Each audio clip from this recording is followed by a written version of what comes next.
So over the last few weeks I've been playing a lot of Battlefield 1 to get my classes up to full ranks.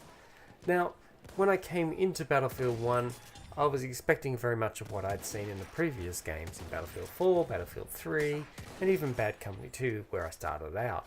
But something has felt a lot more different about Battlefield 1 comparatively to the previous games, and I've been trying to put my finger on it and trying to work out what is so different about Battlefield 1 comparatively to the other games. So after several weeks of playing, I started to see what it was that was very much missing from the series. Now, coming from the Bad Company 2 days, one of the things that I learned very early on was there was very much a difference between the players that were skilled and those who were newer to the game.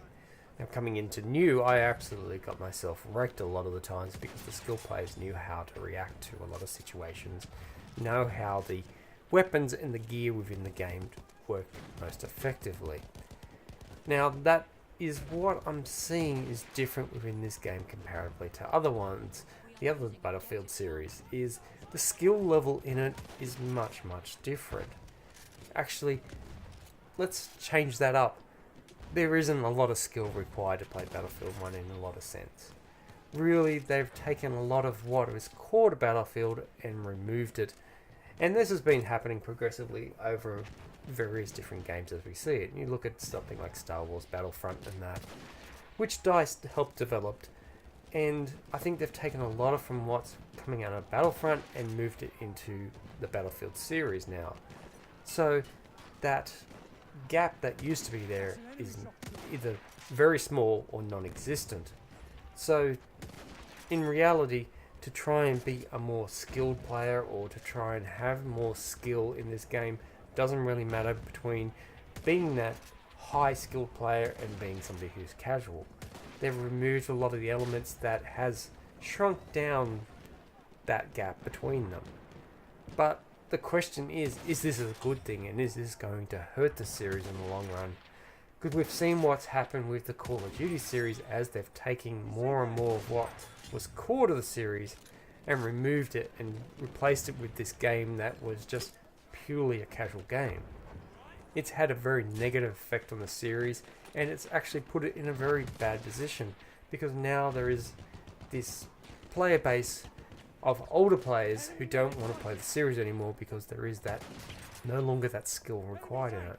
And I'm really concerned and worried this is where Battlefield is going in the future.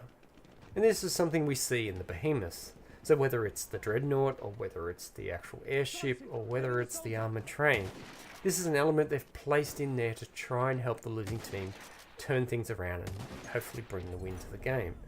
But a great deal of the time all it does is drag players away from being objective and puts them in a situation where they're doing little to nothing at all within the game. Any effective team will basically drill the behemoth down to 0 health in a very small amount of time and just doesn't really turn around the games the majority of the time. I think I can count on one hand how many times that a behemoth has made a difference within a game and allowed an enemy to win. So it's a very rare event. The other thing that really needs to be changed, and hopefully will change as the rented servers come in, is the balance within the game itself. Without the game switching out people from particular squads, what you find is usually one side is very strong, the other side is very weak, and usually the stronger team just completely overwhelms the weaker team. And all this ends up becoming is very frustrating and annoying for the team that doesn't have the stronger players on it.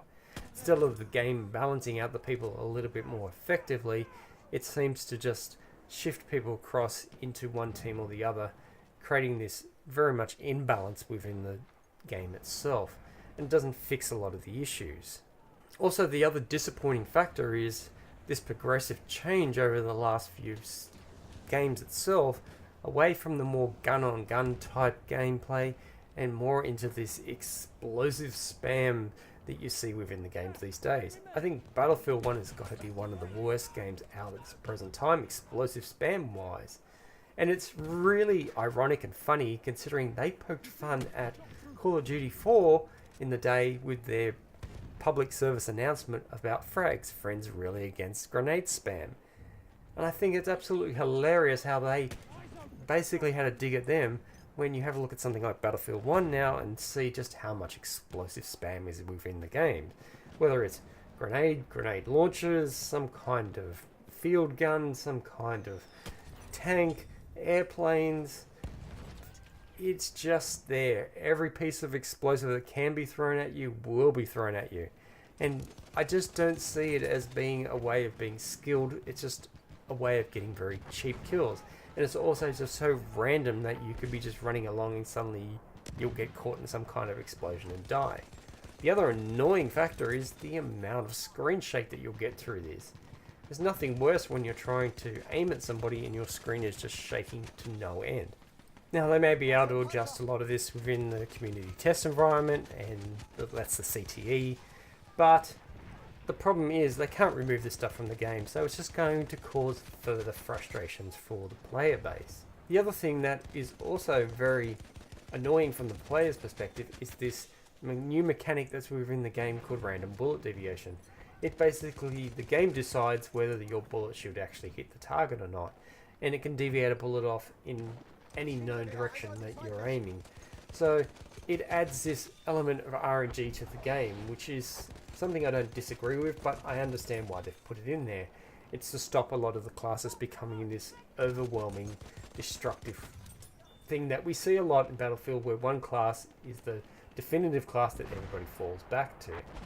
But it also puts this element of randomness in the game that can be very frustrating, knowing that when you're trying to become this skilled player and becoming better, that this element can just basically throw itself at any point in time into the mix and mean that you taking the time to become skilled doesn't really matter, because the randomness of the game may decide if you're going to hit the target or not. And with this randomness, you're also seeing this degradation of such, of people being very much mindful of being objective within the games. The focus has been very much taken away from that objectiveness, and this perception now that the game is more about getting kills than it is about actually being objective minded, or jumping onto a flag or arming an MCOM or so forth. You see very little use of those game modes these days because people are just going in purely to get kills. And this is a symptom of the internet itself and a lot of the things we see within the internet, especially on YouTube.